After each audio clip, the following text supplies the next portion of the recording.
Hi friends, team India super 8లో second మ్యాచ్కి అయితే సిద్ధమైంది ఈ వరల్డ్ కప్లో. ఈ మ్యాచ్లో బంగ్లాదేశ్తో అయితే మనము పోరాడడం జరుగుతుంది. సో ఇప్పుడు వరకు మనకి ఈ బంగ్లాదేశ్తో మొత్తం టోటల్గా 14 T20 మ్యాచ్లు అయితే ఆడడం జరిగిందనమాట.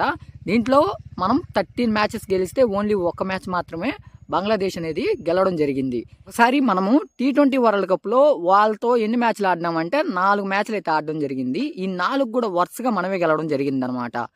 అంటే వాళ్ళని మనం తక్కువ అంచనా వేసేదానికి లేదు. ఎందుకంటే మనమే ప్రతిసారి రికార్డ్ స్థాయిలో అయితే మనమే ఎక్కువ గెలుచున్నాము. కాకపోతే వాళ్ళు అనేది మంచి కాంపిటీషన్ ఇస్తా వస్తూ ఉన్నారు T20 వరల్డ్ కప్లో. మనకు మాత్రం అంటే గెలిచే అంత రేంజ్లో కాదు కానీ అంటే టఫ్ అయితే ఇస్తున్నారనమాట. ఇంతకుముందు కూడా ఆస్ట్రేలియాతో జరిగిన మ్యాచ్లో అయితే అంటే ఆస్ట్రేలియాలో T20 వరల్డ్ కప్ జరిగింది కదా, అక్కడ కూడా అయితే లిటన్ దాస్ అనేది మంచి అద్భుతమైన బ్యాటింగ్ చేయడంతో మనకి కొంచెం గట్టి పోటీ అయితే ఇవ్వడం జరిగింది. అలాగే 2016లో కూడా మనకైతే ఒక లోయెస్ట్ థ్రిల్లర్ మ్యాచ్ అయితే జరిగిందనమాట. సో వాళ్ళనైతే మనము ఎంతలే అనుకునేదానికైతే లేదండి. అలాగే మన ఖచ్చితంగా కానీ ఈ మ్యాచ్ కానీ గెలిచినారంటే టీమిండియా సెమీఫైనల్ బెర్త్ అనేది కన్ఫర్మ్ అయిపోతుంది.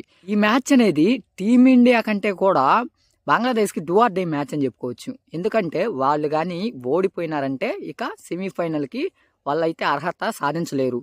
ఖచ్చితంగా ఇది డూ ఆర్ డే మ్యాచ్. వాళ్ళకి మనతో పోల్చుకున్నట్లయితే ఖచ్చితంగా గెలవాల్సిన అవకాశం అయితే ఉంటుంది.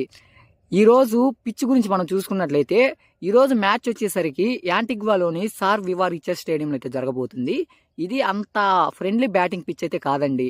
అంటే ఇంతకు ముందు మ్యాచ్లో మనం 181 రన్స్ అయితే కొట్టినాం కదా, ఆ విధంగా భారీ స్కోర్ వచ్చే అవకాశం అయితే ఉండే అవకాశం చాలా తక్కువ అని చెప్పుకోవచ్చు. ఎందుకనంటే ఇది పొంగ స్పిన్నర్స్ కూడా మ్యాచ్ కంటిన్యూ అవుతూ ఉండగా వాళ్ళకైతే బాగా అనుకూలిస్తూ ఉంటుంది అనమాట. అలాగే బౌలర్స్కి కూడా అయితే అనుకూలిస్తుంది. సో కాబట్టి మనకు ఆ విధంగా స్కోర్ అనేది ఈరోజు చూడడం అనేది చాలా తక్కువ అని చెప్పుకోవచ్చు. అలాగే ఈ గ్రౌండ్లో ఇప్పటి వరకు టోటల్గా 19 మ్యాచెస్ అయితే ఆడడం జరిగింది. దీంట్లో ఫస్ట్ బ్యాటింగ్ చేసిన వాళ్ళు 11 సార్లు గెలిస్తే సెకండ్ బ్యాటింగ్ చేసిన వాళ్ళు కేవలం 8 సార్లు మాత్రమే గెలవడం జరిగింది. సో ఫస్ట్ బ్యాటింగ్ చేసిన వాళ్ళకి ఈ గ్రౌండ్లో ఎలాంటి రికార్డు ఉందైతే మనం చూసుకోవచ్చు. అలాగే ఎవరైతే ఫస్ట్ టాస్ అనేది పడతా ఉందో కెప్టెన్కి, వాళ్ళు ఖచ్చితంగా బ్యాటింగ్ తీసుకునే దానికైతే మొగ్గు చూపిస్తారనమాట. మనకి ఫస్ట్ మ్యాచ్ అండి ఈ గ్రౌండ్లో. ఇంతకుముందు అయితే ఎప్పుడు కూడా ఇక్కడ అయితే ఆడలేదు. అలాగే బంగ్లాదేశ్ మాత్రము ప్రీవియస్గా ఆస్ట్రేలియాతో జరిగింది కదా, ఆ మ్యాచ్ అయితే ఒక ఫస్ట్ మ్యాచ్ అయితే ఆడడం జరిగింది వాళ్ళు ఈ గ్రౌండ్లో.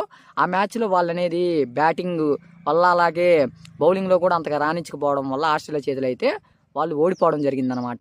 ఈ గ్రౌండ్లో యావరేజ్ స్కోర్ కూడా 132గానే ఉంది. అంటే మనం అర్థం చేసుకోవచ్చు ఎంత లోయెస్ట్ స్కోర్ వస్తుందో అని చెప్పేసి. సో మన బ్యాటింగ్ అయితే బాగుంది కాబట్టి అంటే మనము వాళ్ళతో పోలిస్తే మనము కొంచెం పై స్థాయిలోనైతే ఉన్నామన్నమాట ఇప్పుడు దాకా రికార్డ్స్లో వరకు. సో మొత్తానికి ఈ మ్యాచ్ అనేది ఇండియానే ఫేవరెట్స్గా అయితే దిగబోతున్నారు. సో ఈరోజు మ్యాచ్లో మనం వెదర్ రిపోర్ట్ చూసుకున్నట్లయితే మోస్ట్లీ వర్షం పడే అవకాశాలు చాలా తక్కువగా ఉన్నాయని చెప్పుకోవచ్చు. ఓన్లీ 20% మాత్రమే. మ్యాచ్ మధ్యలో వర్షం వచ్చి రద్దయ్యే అంత పరిస్థితి అయితే ఈరోజు రాదండి. సో మొత్తానికి వీడియో ఇది గాయ్స్. మీరు మా ఛానల్ ఫస్ట్ టైం చూస్తుంటే సబ్స్క్రైబ్ చేయండి. క్రికెట్ గురించి అయితే ప్రతి ఒక్క మూమెంట్ ఏదన్నా ఉన్నా కూడా ఖచ్చితంగా అయితే వీడియో చేస్తాను.